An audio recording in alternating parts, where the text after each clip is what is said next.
శ్రీ మహావిష్ణువు 4వ అవతారమైనటువంటి శ్రీ లక్ష్మీ నరసింహస్వామి జన్మించినటువంటి లక్ష్మీ నరసింహ జయంతి రోజున స్వామివారిని పూజించినట్లయితే స్వామివారు తన భక్తులకు రక్షణ ఆశీర్వాదాలు అందిస్తారని నమ్ముతారు.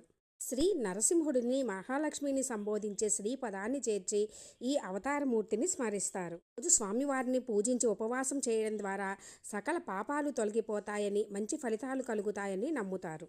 రోజు స్వామివారికి వడపప్పు, పానకం, చందనము, కుంకుమ, కొబ్బరి, పండ్లు, పువ్వులు, ధూపం, దీపాలు మొదలైనవి సమర్పించి పూజ చేస్తే మంచిది. ఈరోజు స్వామివారిని పూజిస్తే అన్ని సమస్యలు, కష్టాలు తొలగుతాయని, ఇంకా ఏమైనటువంటి ఉద్యోగంలో కానీ లేదా తీరని కష్టాలు, కోర్టు సమస్యలు, ఏం కానటువంటి రోగాలు, ఇంకా సంతానం లేని వారికి సంతానం, వివాహం కాని వారికి వివాహం, ఇలా ఎన్నో సమస్యల నుంచి ఆ స్వామివారు బయటపడేస్తారండి.